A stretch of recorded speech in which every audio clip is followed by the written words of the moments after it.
जय हिंद दोस्तों, आज मैं आप लोगों को एसी वोल्टेज बनाने सिखाने वाला हूँ। तो आप तैयार हैं? तो चलिए शुरू करते हैं। सबसे पहले क्या, अगर कोई भी चीज़ हमें बनाना, उसके लिए हमें सामान कलेक्ट करना पड़ता है, क्योंकि बिना सामान के क्या हम कोई चीज़ बना सकते हैं? नहीं ना। तो इसलिए सबसे पहले हमें सामान को कलेक्ट करना है। तो चलिए हम शुरू करते हैं। सबसे पहले हमने क्या किया, नॉर्थ पोल लिया और साउथ पोल लिया। ओके, ये दो तो हमने अरेंज कर लिया। उसके बाद हमें क्या करना, इन्हीं दो नॉर्थ पोल और साउथ पोल के बीच में हमें एक तो कॉइल अरेंज करना है। तो हमने कॉइल भी बीच में अरेंज कर दिया। अब हमें नॉर्थ पोल साउथ पोल में कुछ नहीं करना, ये जैसा है वैसा ही रहेगा नॉर्थ पोल साउथ पोल। हमें क्या अरेंज करना है, हमें कॉइल में थोड़ा बहुत अरेंजमेंट करना पड़ेगा। अब कॉइल में क्या करना है, सबसे पहले जो ए बी जो आप देख रहे हैं ना, ये कंडक्टर है ए बी। ओके, और ये जो सी डी ये दूसरा कंडक्टर है। तो ए बी सी डी ये दो कंडक्टर कॉइल के हैं। पहला तो हमने कंडक्टर अरेंज कर दिया ए बी सी डी। अब उसके बाद क्या करना है, हमें स्लिप रिंग कनेक्ट करना है। ये दो slip ring C1 C2 coil में, ये जो कॉइल है ना C1 C2 इसी में स्लिप रिंग है। ये जो आप देख रहे हैं डॉट डॉट जो लगा है ना, वही स्लिप रिंग है। ओके, तो और हाँ, और हम स्लिप रिंग क्यों यूज़ करते हैं, क्योंकि कोई भी, जैसे ये जो आप देख रहे हैं ना, ये कॉइल अभी रोटेट होगा, ये कंडक्टर। तो इसीलिए कोई भी जो रोटेटरी ऑब्जेक्ट होता है उसमें से जो सिग्नल पास होता है, तो ये जो होता है स्लिप रिंग ये अलाउ करता है, मतलब परमिशन देता है सिग्नल को पास करने के अपने थ्रू। तो इस वजह से हम स्लिप रिंग लगाते हैं। ओके, चलिए अब स्लिप रिंग में भी हमें अरेंजमेंट करना पड़ेगा। किसका? ब्रश का। कार्बन ब्रश कहते हैं, कार्बन ब्रश का अरेंजमेंट करना पड़ेगा। ये जो आप देख, अगर आपको ठीक से नहीं दिख रहा होगा तो मैंने यहाँ पे ये बना दिया कार्बन ब्रश। ओके, और कार्बन ब्रश का काम क्या होता है, ये करंट को इकट्ठा करता है। स्लिप रिंग से जो करंट जाएगी उसको इकट्ठा करेगा, इकट्ठा करके यहाँ से पास करवाएगा। ये यहाँ से पास करवा के फिर इस स्लिप रिंग से पास करेगा। अब आप ये सोच रहे होंगे हमें ये ब्रश लगाने की ज़रूरत क्या पड़ी, क्या ज़रूरत है करंट इकट्ठा करने की? क्या करंट यहाँ से नहीं जा सकता था? जब करंट यहाँ से जा सकता था तो हमें ब्रश लगाने की क्या ज़रूरत पड़ी? अरे यार, यहाँ पे आप देख रहे हैं यहाँ कोई रेजिस्टेंस नहीं है। C1 और C2 स्लिप रिंग के बीच में कोई रेजिस्टेंस नहीं है। और अगर रेजिस्टेंस नहीं होता तो आपको पता है क्या होता है, शॉर्ट सर्किट होता है। तो इसीलिए हमने यहाँ ब्रश लगाया ताकि ये करंट को इकट्ठा करे सिर्फ, और यहाँ हमने रेजिस्टेंस जोड़ दिया इसलिए ताकि यहाँ से पास करे, और जब यहाँ से पास करेगा तो फिर ये शॉर्ट सर्किट का खतरा नहीं रहेगा। आपने ये कहावत सुनी होगी ना कि सावधानी हटी दुर्घटना घटी। वही चीज यहाँ पे लागू होता है, ब्रश कार्बन ब्रश के केस में लागू होता है कि यहाँ ज्ञान हटा दुर्घटना घटा। तो इसीलिए ब्रश जरूर लगाए। चलिए अब अरेंजमेंट हो गया सारे चीज का। अब हम ऑपरेशन शुरू करते हैं। ये एसी वोल्टेज बनाने के लिए हम ऑपरेशन शुरू करते हैं। चलिए सबसे पहले क्या किया, ये जो है ना कंडक्टर, अच्छा ये पहले आप ये जानिए, ये जो नॉर्थ पोल और जो साउथ पोल है, ये दो पोल हमने रखा क्यों है? इसलिए क्योंकि यहाँ से फ्लक्स पास होता है, नॉर्थ पोल से साउथ पोल की ओर फ्लक्स जाता है। ओके, और मैं आपको एक बात बता दूँ, ये जो वोल्टेज और ईएमएफ होता है ये सेम ही होता है, इनमें मतलब ज़्यादा फर्क नहीं होता, हम लोग एक ही मानते हैं। तो इसलिए अगर मैं ये बोलूँ कि ईएमएफ जनरेट हो रहा है, बन रहा है, तो प्लीज़ आप लोग कंफ्यूज ना होइएगा। ओके, तो चलिए शुरू करता हूँ। सबसे पहले क्या है, यहाँ ये जो कंडक्टर है ये मूव करता है। जब ये मूव करता है तो क्या होता है, जो ये फ्लक्स जो पास हो रहा है कंडक्टर, उसी फ्लक्स से कंडक्टर टकराता है। और जब ये कंडक्टर फ्लक्स टकराते तब ईएमएफ का होता है, जन्म होता है। तो सुनिए, हम कंडक्टर नहीं बोलते, हम ये बोलते वेलोसिटी ऑफ कंडक्टर बोलते। क्यों? क्योंकि देखिए, अगर कंडक्टर ये ऐसे स्थिर है, मूव नहीं कर रहा कंडक्टर, तो फिर कोई ईएमएफ जनरेट नहीं होगा। और जैसे कंडक्टर जब मूव करेगा तभी वो टकराएगा उससे फ्लक्स से, और जब फ्लक्स से टकराएगा तो ईएमएफ का जन्म होगा। ओके, तो यहाँ पे क्या है, यहाँ पे ये जो देख है ना, ये फ्लक्स के पैरेलल है वेलोसिटी ऑफ कंडक्टर है। अब पैरेलल क्या, चलिए मैं अच्छे से समझा दे रहा हूँ। जैसे मान लीजिए ये फ्लक्स है, हाँ, और मैं कंडक्टर हूँ। जैसे फ्लक्स यहाँ से जा रही है और मैं यहीं पे खड़ा हूँ, तो क्या है, हम दोनों पैरेलल हुए ना, हाँ। और दूसरे तरीके से, एक और तरीके से मैं आपको समझाऊँ, जैसे ये बोर्ड है और मैं यहाँ खड़ा हूँ, ये बोर्ड है, और तो क्या हुआ, तो मैं बोर्ड के पैरेलली खड़ा हुआ हूँ ना, तो उसी तरीके से ये वेलोसिटी ऑफ कंडक्टर और ये जो फ्लक्स है, ये जब एक दूसरे के पैरेलल होते हैं तो उस वेलोसिटी को हम लोग v cos थीटा मानते हैं। समझ गए ना। अब दूसरा केस, अगर यही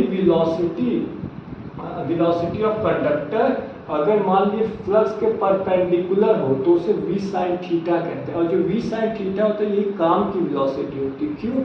क्योंकि ये वो वेलोसिटी होती है जब जो कंडक्टर है, ये कंडक्टर फ्लक्स से टकराता है और ईएमएफ प्रोड्यूस होता है, तो इसीलिए v sin थीटा जो है ये काम की वेलोसिटी है। तो चलिए अब शुरू करते हैं। यहाँ थीटा की वैल्यू 0 है, मतलब साइन 0, v साइन 0, तो साइन 0 की वैल्यू क्या होती है, 0 होती है। तो यहाँ पे क्या है, आप मैंने बोला था ना पैरेलली, तो यहाँ पे ये जो फ्लक्स के पैरेलल है वेलोसिटी ऑफ कंडक्टर, इस वजह से यहाँ पे कोई ईएमएफ प्रोड्यूस नहीं होगा। अब देखिए, अब यहाँ जैसे ये जो कंडक्टर है AB, ये मूव किया, यहाँ पहुँचा, यहाँ से ऐसे मूव किया AB और यहाँ पहुँच गया, तो जब ये कंडक्टर वेलोसिटी गेन किया तो जाहिर सी बात है ये फ्लक्स से तो टकराया होगा ना, जो फ्लक्स पास हो रही है, तो और जब फ्लक्स से टकराया होगा तो उसमें ईएमएफ भी बना होगा, तो जो ईएमएफ बना होगा वो जैसे ये जो थीटा की वैल्यू 0 से 90 डिग्री के बीच में का ये है, तो इसमें बना ईएमएफ, और ये जो ईएमएफ सबसे ज़्यादा कब बनता है, जब थीटा की वैल्यू 90 डिग्री हो। तो फिर अब मैं फिर से बता रहा हूँ, जो अगर थीटा की वैल्यू 0 है तो कोई ईएमएफ नहीं बनेगा, और जब थीटा की वैल्यू 0 से 90 डिग्री हो तब ईएमएफ का जन्म होता है, और जब थीटा की वैल्यू 90 डिग्री हो जाए तो सबसे ज़्यादा ईएमएफ का जन्म होता है। लेकिन क्या आपको पता है कि जिसका जन्म होता है उसकी मृत्यु भी तो होती है, तो यहाँ पे भी वही चीज़ हो रहा है। जब 90 डिग्री से ज़्यादा हो जाता है एंगल, जब जो ये कंडक्टर AB और CD का एंगल जब 90 डिग्री से ज़्यादा हो जाए तो वहाँ से ईएमएफ की मृत्यु होना चालू हो जाती है, ईएमएफ खत्म होना चालू हो जाता है। और ऐसा नहीं कि तुरंत खत्म होता है, धीरे धीरे ईएमएफ खत्म होता है, और फिर जब ईएमएफ की वैल्यू ये जो देख रहे हैं ना, थीटा इक्वल टू 180 डिग्री, जब 180 डिग्री हो जाती है ये वेलोसिटी ऑफ कंडक्टर की वैल्यू, हाँ, तो ये क्या कहते हैं, हाँ क्या, अच्छा 180 डिग्री हो जाती है, v sin 180 डिग्री, तो इक्वल टू क्या 0 डिग्री, तो यहाँ पे क्या होता है ईएमएफ पूरा खत्म हो जाता है ईएमएफ। ओके, तो लेकिन आपने सुना होगा ना, जैसे रीबर्थ तो होता है ना, तो ईएमएफ का भी रीबर्थ होता है, तो इसीलिए ईएमएफ जो 180 डिग्री के बाद 180 से 270 डिग्री के बीच ईएमएफ फिर से जन्म लेता है, और इस बार कहाँ जन्म लेता है आपको पता है, इसका डायरेक्शन रिवर्स हो जाता है, ये रिवर्स डायरेक्शन में फिर से जन्म लेता ईएमएफ, और फिर से वही जैसे इससे पिछले जन्म में, मतलब पिछले डायरेक्शन में जितना, मतलब नहीं ये 0 से 90 डिग्री के बीच में जितना ईएमएफ बना था उतना ही रिवर्स डायरेक्शन में 180 से 270 डिग्री के बीच ईएमएफ बनता है, इसका जन्म होता है ईएमएफ का। फिर उसके 270 डिग्री से लेके 360 डिग्री के बीच फिर इसका अंत होते लगता है, और अंत होते होते 360 डिग्री पे पूरा ही खत्म हो जाता है। तो मैंने मतलब एक चीज अपने खुद से बनाया है कि 0 से 90 डिग्री के बीच में जो ईएमएफ का जन्म होता है, तो इसलिए मैं इसे बर्थ एंगल बोलता हूँ 0 से 90 डिग्री के बीच, और 90 से 180 डिग्री के बीच को मैं डेथ एंगल बोलता हूँ। और एक बात बता दूँ यार प्लीज़, एग्जाम में वहाँ ये मत लिख देना कि ईएमएफ का जन्म होता है, ईएमएफ मरता है फिर जन्म पुनर्जन्म लेता है, ये सब मत लिखना है, क्योंकि भाई तुम वहाँ गीता का एग्जाम नहीं देने जा रहे, इंजीनियरिंग का पेपर देने जा रहे हो। अरे मैं तो बस तुम लोग को समझाने के लिए ऐसा बोल रहा हूँ ताकि तुम लोग इस चीज़ को रिलेट कर पाओ, तुम लोग आसानी से समझ जाओ, इसलिए मैं तुम लोग को बोल रहा हूँ। नहीं तो पता चला कि तुम लोग यही जाके एग्जाम में लिख दिए कि ईएमएफ का जन्म होता है, ईएमएफ मरता है, फिर से ईएमएफ जन्म होता है, और प्रोफेसर पूरी कॉपी काट दिया, फिर आके तुम हमको गाली दोगे, सर आपने तो कहा था कि ईएमएफ का जन्म होता है, ईएमएफ मरता है, लेकिन वहाँ तो पूरा कट गया। अरे यार प्लीज़ उसको इंजीनियरिंग की भाषा में लिख दो कि ईएमएफ की वैल्यू बढ़ती है, फिर उसके बाद ये 0 से 90 डिग्री के बीच में मतलब ईएमएफ की वैल्यू बढ़ती है, फिर उसके बाद 90 डिग्री पे ईएमएफ की वैल्यू सबसे ज़्यादा होती है, फिर 90 से 180 डिग्री के बीच में उसकी वैल्यू घटना चालू हो जाती है। ये लिखना इंजीनियरिंग की भाषा में समझाना, इस भाषा में मत लिख देना मेरे पास, इसीलिए तो बस तुम लोग को मैं समझाने के लिए कह रहा हूँ। ओके, तो चलो अब क्या होगा, हाँ तो फिर यहाँ फिर 270 से नहीं हाँ 180 डिग्री से 270 डिग्री के बीच फिर से जन्म होता है ईएमएफ का दूसरे डायरेक्शन में, तो इसलिए हम इसे रिबर्थ एंगल मैं कहता हूँ। ओके, हम नहीं मैं कहता हूँ। चलिए, और उसके बाद क्या होता है, फिर 360 डिग्री पे तो खत्म हो जाता है, लेकिन डायरेक्ट 360 डिग्री पे तो जाता नहीं, पहले 270 डिग्री से पास होते होते 360 डिग्री पे जाता, तो इसलिए मैं इसे फिर से अगेन डेथ एंगल, मतलब यहाँ पे फिर से खत्म हो जाता है।